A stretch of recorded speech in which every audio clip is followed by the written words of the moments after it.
Oi, turma, tudo bem com vocês?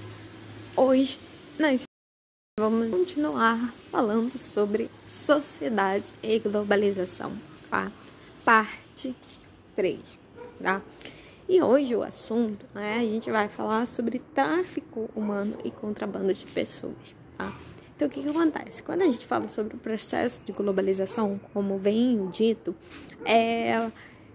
ele tem muitos lados bons, né? No sentido da interconexão, o avanço da tecnologia, da técnica, da informação, da ciência, mas a globalização ela também acaba agravando, né, os aspectos negativos, tá?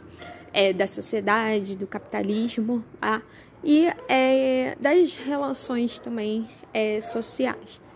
E devido à globalização, né, ela acaba agravando mais ainda um problema que já existia na sociedade, tá? E que acaba se tornando, inclusive, mais perigoso, que é a questão do tráfico humano e o contrabando de pessoas, tá? Então, vamos lá. A principal ferramenta que nós temos na globalização, né, que praticamente revolucionou o mundo, foi a internet, né? E a gente sabe que também por meio da internet, a partir do momento em que as informações elas passam a ser divulgadas, a gente começa a divulgar as culturas, né, de modo geral, mas também os crimes na internet, né, acabam aumentando, tá? E existe a Deep Web, né, que é a parte mais profunda, mais secreta. Existe um anonimato também na internet. Tudo isso que acaba sendo utilizado por diversos grupos, tá bom? Então tá. Então, quando a gente fala sobre... O que aconteceu? Peraí. Gente...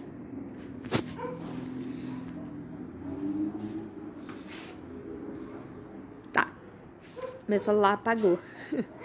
Então, vamos lá. Então, quando a gente fala sobre a globalização, né, a gente tem que considerar alguns fenômenos e alguns aspectos, tá? Então, vamos lá.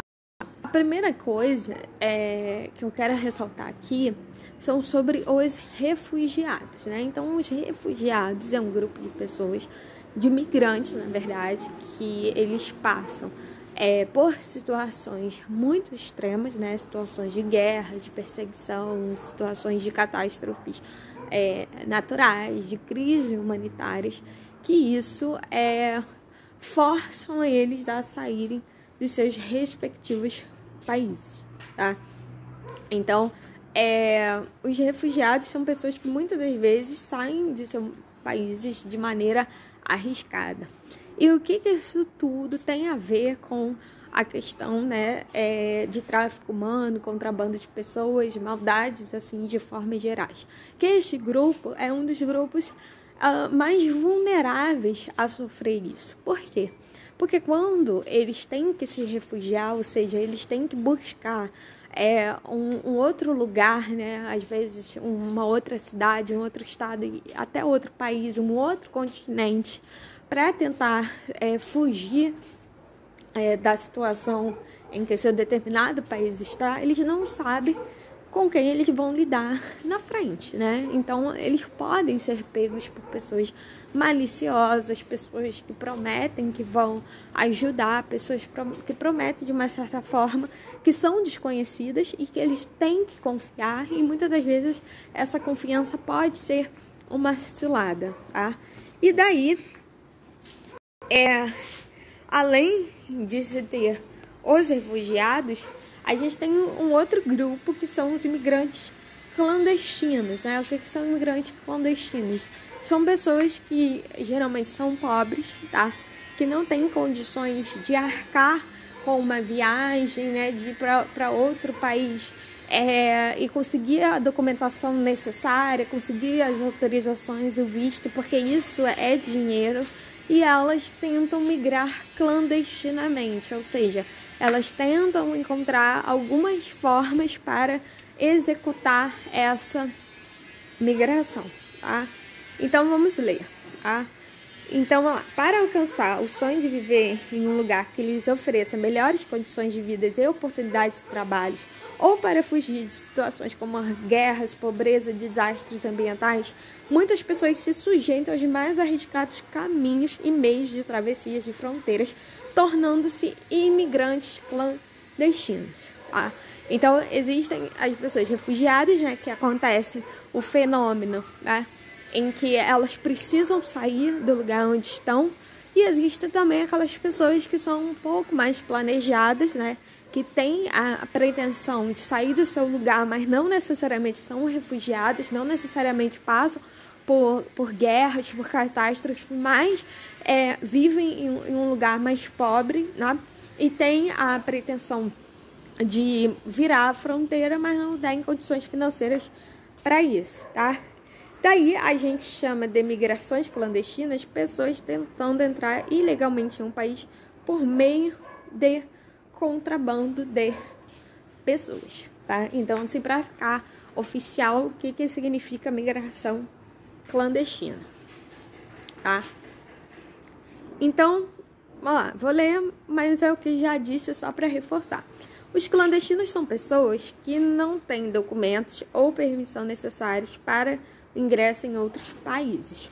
Ao ingressarem clandestinamente nos países, esses imigrantes ficam sujeitos a penas previstas por lei, ou seja, se forem pegos, né, possivelmente serão julgados, né, porque está entrando ilegalmente num país, tá? Além da situação de vulnerabilidade, pois não têm os mesmos direitos comuns aos cidadãos dos países onde passam a viver.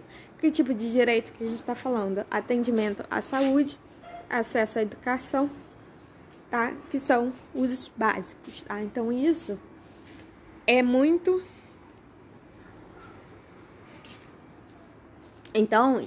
é muito importante, né? Porque a pessoa ela já está entrando ilegalmente, como ela não tem os documentos, ela acaba perdendo os seus direitos. Então, se ela adoece, ela não tem direito à saúde. E estando nesse país, ela não tem o direito, né, à ascensão de vida, porque ela não tem direito à educação, tá bom? Por estarem mais vulneráveis, tá? Ou seja, por estarem numa situação de marginalidade, em situação de clandestinidade, essas pessoas se tornam alvos fáceis para o tráfico internacional de pessoas, tá? Torna-se suscetíveis à violação dos direitos humanos mais básicos, ou seja, a pessoa ela perde, né, os seus direitos, né?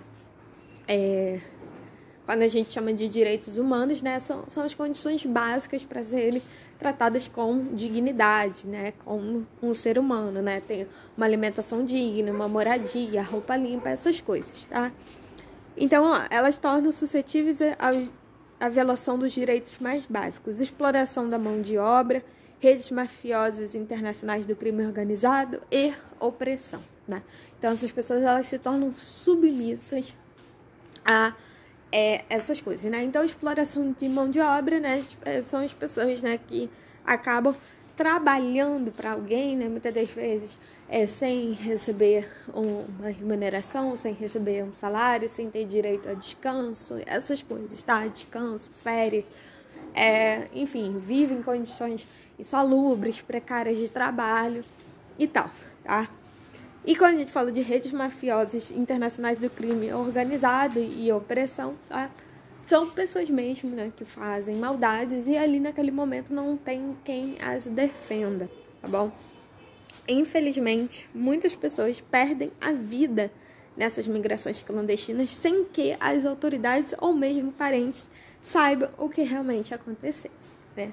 Então elas se dão, né, por perdidas, por sumidas, né, como indigentes, como não sei de onde você vem, não sei de onde você vai, não sei qual é a sua origem, você não tem seus documentos e você não tem direito a nada, né? A sua família não sabe sobre você, e fica por isso mesmo, tá bom? Então, muitos casos nem chegam a ser noticiados, tá?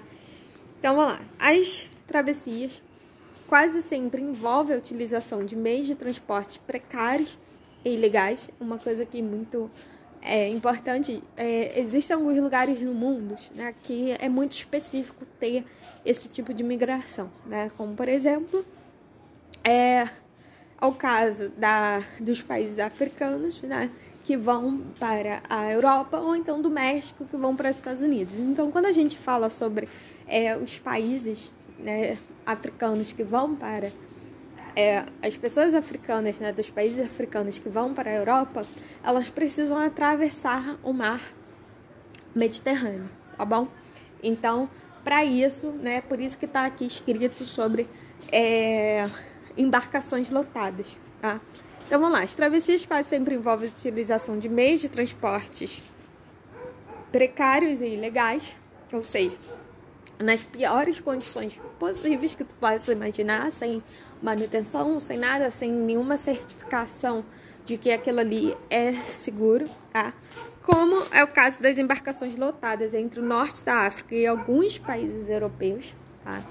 Porque, por exemplo, alguns países acabam tendo muitos conflitos em que essas pessoas elas migram, né? Como, por exemplo, o caso da Síria, ou longos dias de caminhadas em regiões de deserto entre o México e o estado da Califórnia, nos Estados Unidos, que são os 2 lugares do mundo onde a gente tem mais migrações clandestinas, tá? Então, imigrantes clandestinos podem levar semanas ou alguns anos para chegar ao destino final, tá? Pois em regiões fronteiriças, seu futuro é sempre incerto. Então, não é a mesma coisa que você ir no aeroporto, né? Fazer uma viagem de avião, que você vai lá, você coloca o check-in, tudo bonitinho, e tem lá qual o horário da partida e qual o horário da chegada. Isso não existe, tá? Então, a questão das rotas, a questão por onde que vai passar, ou o que vai acontecer no meio do caminho, isso depende muito, tá? Por isso que é incerto, tá? É uma condição praticamente de vulnerabilidade. Você não sabe o que vai acontecer, você não consegue calcular, você não consegue confiar, na verdade, né, em ninguém, porque você está se submetendo a uma imigração clandestina. Então, os riscos de se tornar um imigrante clandestino começam bem antes de chegar ao destino que você almeja, tá? Então, por que dessa frase, né? Porque depois que você chega no destino, não quer dizer que tá tudo bem. Você ainda pode ser pego pelo governo, pelo país onde você entrou. Você ainda pode ser hostilizado, você pode ainda ser maltratado, você pode ser violentado, tá? Você chegar num determinado lugar não significa segurança, né? Principalmente porque você tem que esconder a sua identidade, não só esconder a sua identidade, como também você já sabe que não vai ter direito, não vai ter acesso, né? Educação, saúde, uma série de coisas, tá? Mas mesmo assim, muitos imigrantes clandestinos consideram que viver na condição de clandestinidade ainda é melhor do que estar no país de origem, tá bom? Então, o principal motivo é o fato de não ter os documentos oficiais e nem condições financeiras para chegar ao destino final ou retornar ao local de origem. Então, ainda tem esse detalhe, né? Então, você pode chegar lá no seu destino, né? Chegar, por exemplo, nos Estados Unidos. Não é os Estados Unidos tipo Disneylândia, né?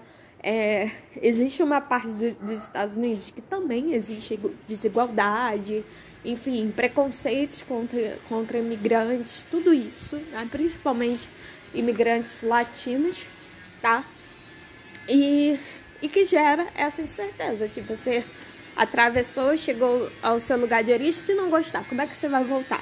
Você vai se submeter de novo a tudo que passou?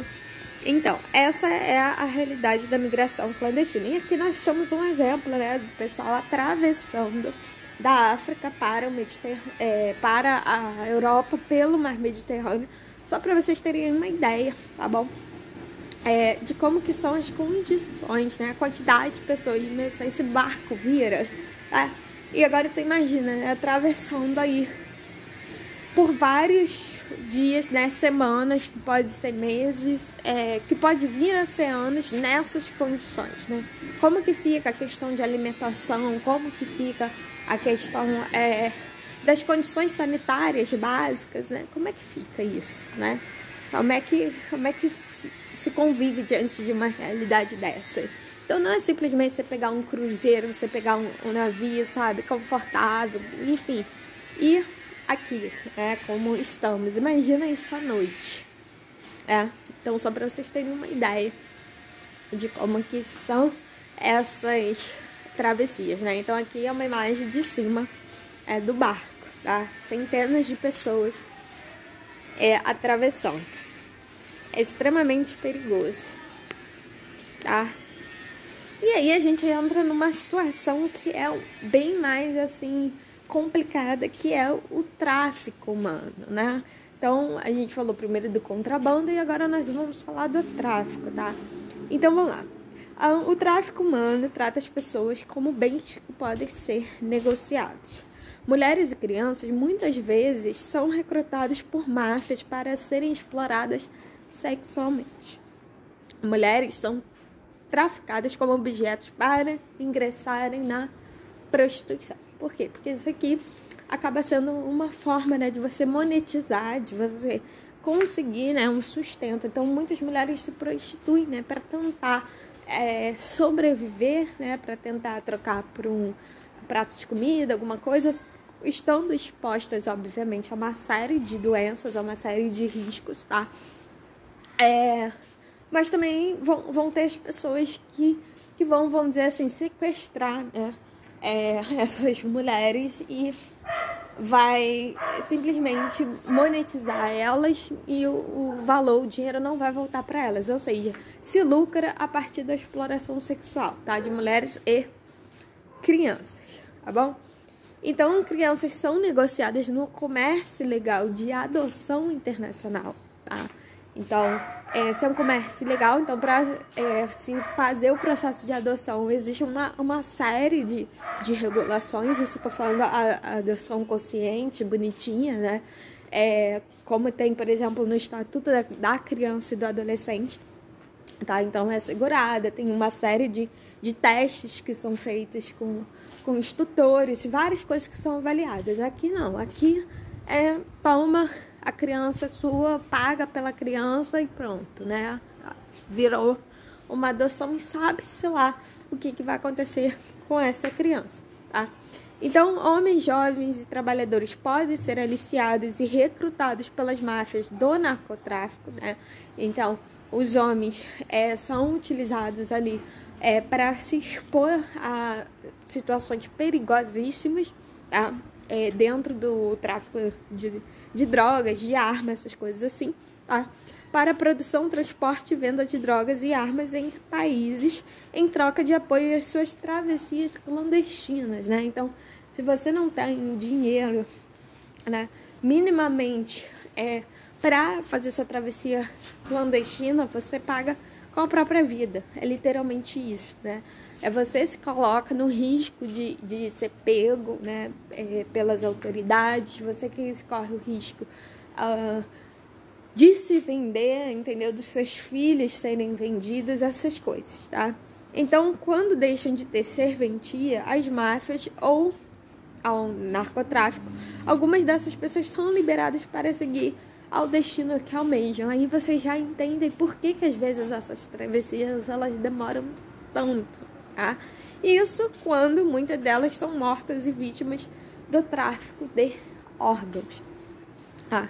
Então, isso também é uma coisa que acaba sendo muito, muito recorrente, né? Pesado, mas é a realidade. Então, aonde que entra o processo de globalização aí, né? Que muitas dessas coisas estão acordadas, né? São marcadas, são preparadas via internet, via comunicação, entendeu? Então, assim, por exemplo, quando tem a questão da doação ilegal, né? Deve existir, né, na internet, talvez não de fácil acesso, né? Um banco, né, de pessoas interessadas né, em comprar as armas, em comprar as drogas, né? Tipo, tem que ter consumidor, né? Então, se tem quem compre, tem quem vende, entende? Então, é mais ou menos dessa forma que muitas das vezes a internet ela acaba sendo útil, né, para esta finalidade, tá?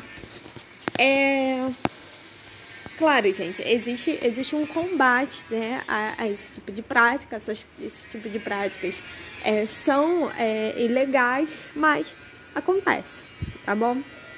Nem sempre é tão fácil de conseguir se identificar isso. Para mudar um pouco o clima, né, a gente fala sobre globalização e cultura, né? Então, a globalização, ela serve para os dois lados, né? Então, a ferramenta ela é neutra, né? Tecnologia, internet, informação, de uma certa forma, depende de quem as usa, tá bom? Então, vamos lá. O grande fluxo de pessoas, mercadorias, capitais e informações exerce intensa influência sobre as culturas nacionais, tá? Então, a globalização, ela nos proporcionou, né, conhecer diferentes culturas, né, a gente conhecer diversos estilos, modos de vida que existem aí pelo mundo afora, tá? A globalização vem proporcionando o contato entre os mais diferentes povos, valores e modos de vida, seja um contato físico ou virtual, tá? As pessoas se deslocam pelo mundo e levam consigo sua bagagem cultural, né? Sejam filmes, programas de televisão, vídeos de internet que alcançam os mais remotos cantos do planeta. Então, isso aqui eu não preciso nem dizer, porque vocês já sabem bastante sobre isso, né? Sobre os tais vídeos virais, né? E também essa interconexão cultural que a gente tem, né? Então, a gente tem acesso a diversos tipos de música, de novela, de uma série de programas, tudo isso, tá bom? Tudo em função da tecnologia que hoje nós temos esse acesso, tá bom? Só que, junto com tudo isso, existe uma coisa chamada de enfraquecimento da identidade cultural específica de cada lugar. Ou seja, ao mesmo tempo que é muito bom porque a gente conhece a diversidade do mundo, né, acaba também fortalecendo os aspectos culturais de determinado povo em todo o mundo. Ou seja, quando a gente tem, né, sobre o acesso, né, da informação por meio da globalização, a gente entende que não é bem assim todas as culturas que a gente conhece por causa da internet, né? Então, se eu chegar para você e falar assim, cara, quantos youtubers africanos você segue, né? Então, assim, só para vocês terem uma ideia, né, existe uma seleção, tá, das informações, tá? E existe a imposição de determinadas culturas em cima de outras. Vou dar um exemplo clássico para vocês, tá? Por exemplo, a cultura do consumo. A cultura do consumo ela está muito presente nos meios de comunicação, né? Seja internet, seja televisão, seja qualquer outro meio que a gente tiver. E existem sociedades, né, que não são consumistas, que não consideram o consumo, né, tão importante assim. E por que muitas das vezes a gente aprende a ser mais consumista do que a ser menos consumistas, tá?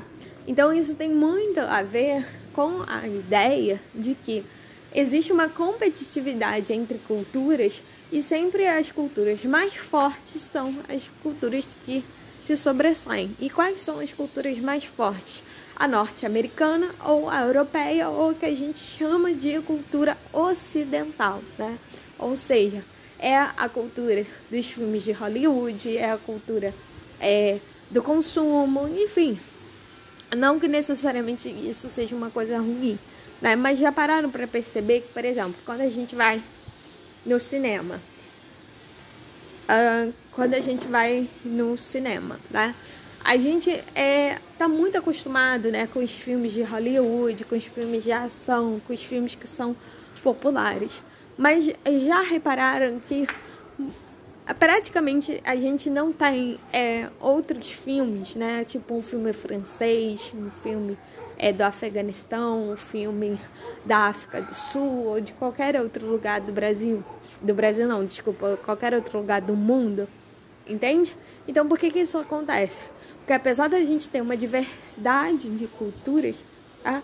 Sempre vai ter uma cultura que vai ser mais fortalecida em relação às outras, tá?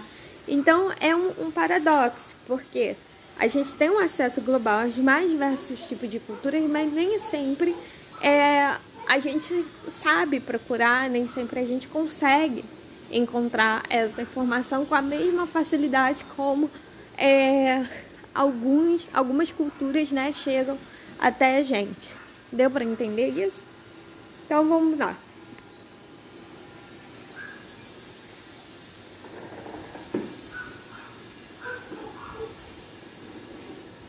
A globalização, ela favorece o conhecimento e, portanto, a valorização de diferentes culturas e costumes, incentivando as pessoas a adicionar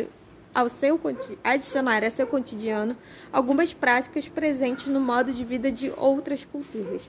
Por se tornarem fragmentados, os valores culturais próprios de cada povo podem se perder à medida que novos costumes são inseridos no cotidiano deles, tá? Então, assim, vou dar um exemplo, né, para vocês, né, só para vocês entenderem, né? Então, aqui no Brasil, a gente é composto por 3 principais grupos, né? Indígenas, africanos e europeus, né? A nossa base, né, populacional. Só que o que acontece? A gente praticamente não tem acesso a cultura indígena. O que a gente sabe dos indígenas é muito pouco. E a gente está dentro de um processo de globalização. Entende?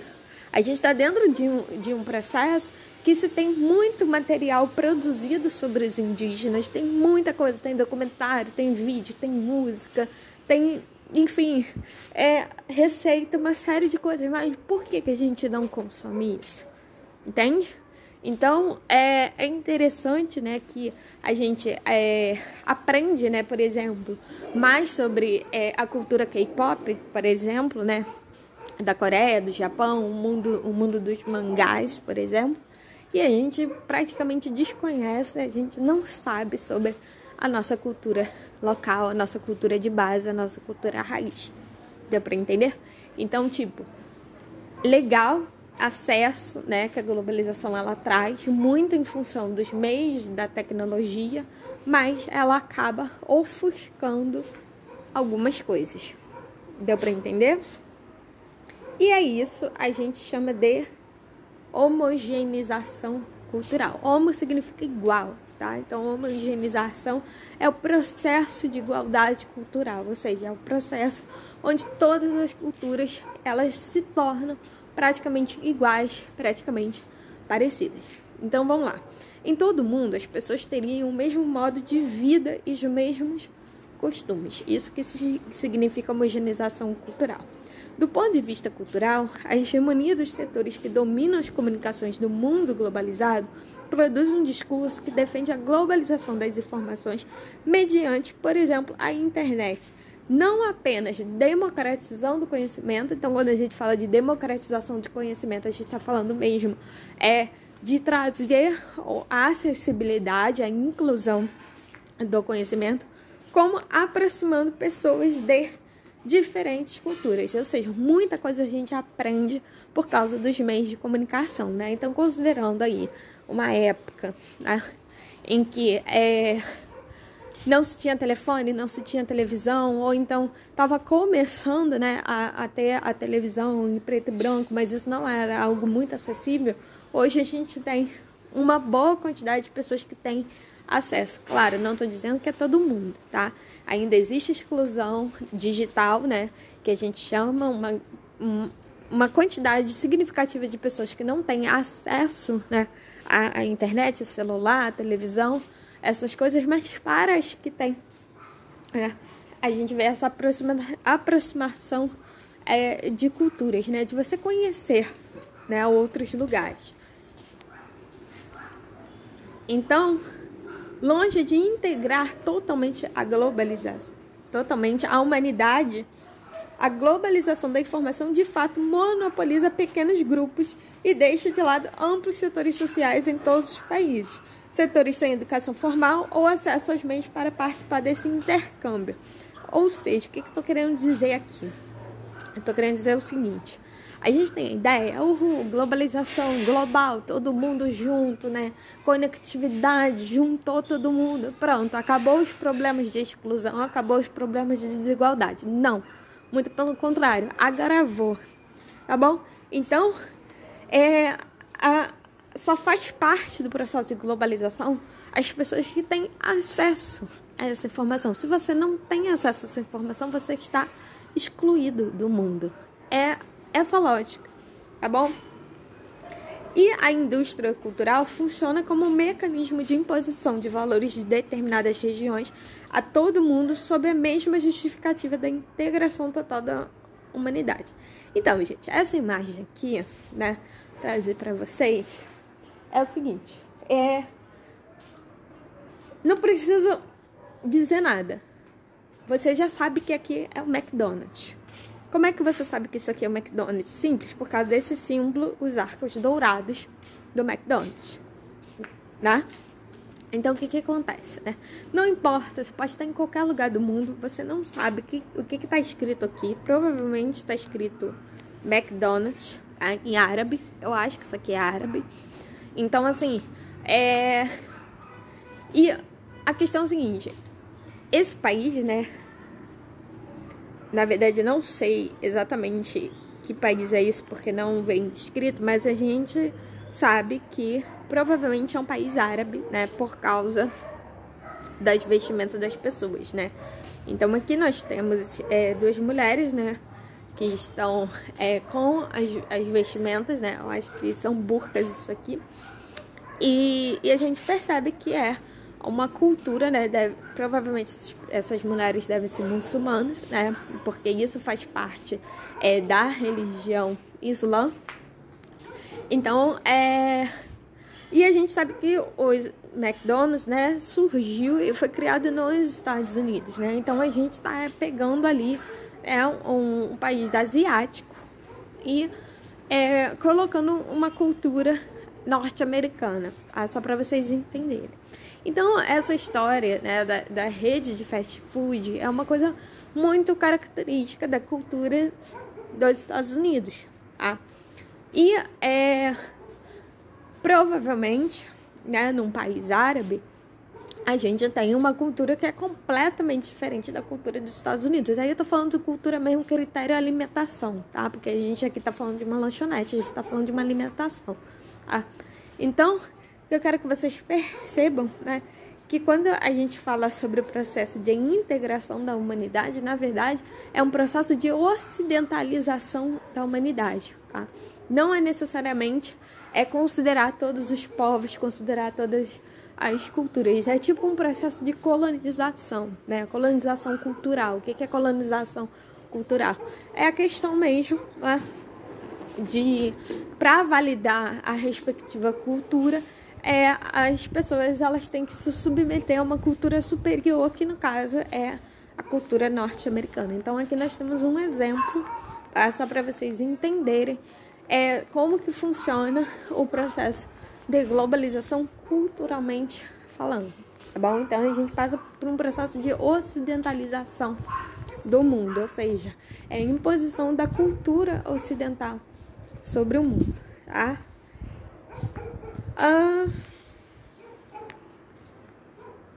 E daí a gente entra em símbolos culturais, tá bom?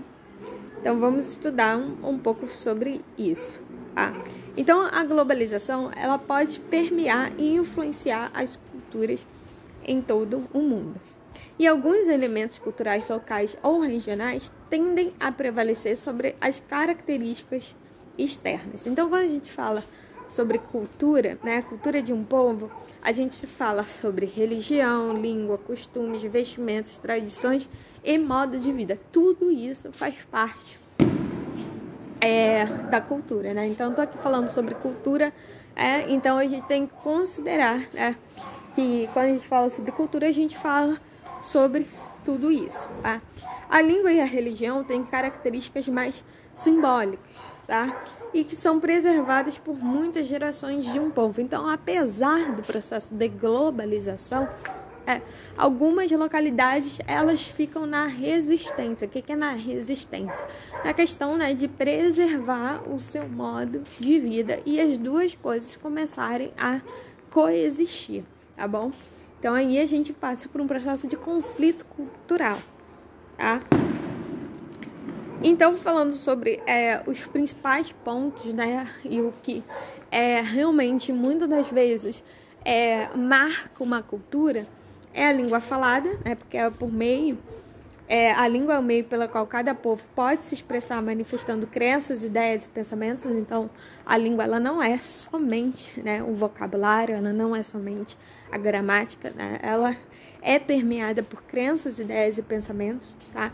Pessoas que falam o mesmo idioma ou dialeto, né? Dialetos são variedades de expressões que coexistem com a língua, formam grupos que se tornam unidos e às vezes fechados para os que não dominam essa forma de se expressar. Então, só para vocês terem uma ideia, né, como que funciona o poder de uma cultura, como que funciona o poder de um idioma, o poder de uma língua, tá? E o último aspecto é a religião, tá? Então, em todo o mundo existem cultos, ritos e crenças religiosas de diferentes origens, tá?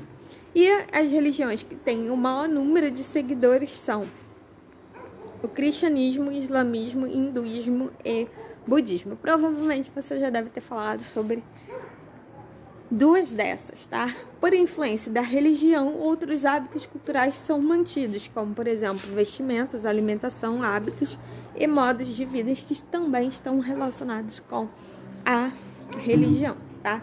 Então, quando a gente fala sobre o processo de globalização, a gente tem que lembrar que é um processo de extrema complexidade, né? Que a gente está falando sobre o mundo todo. Existe um processo muito forte de homogeneização cultural, mas, por outro lado, existe também um processo muito forte de preservação, né, das culturas e preservação dos modos de vida e a sua divulgação, tá bom, gente? Então, gente, é isso a aula de hoje. Um beijo, espero que tenham gostado e até a próxima.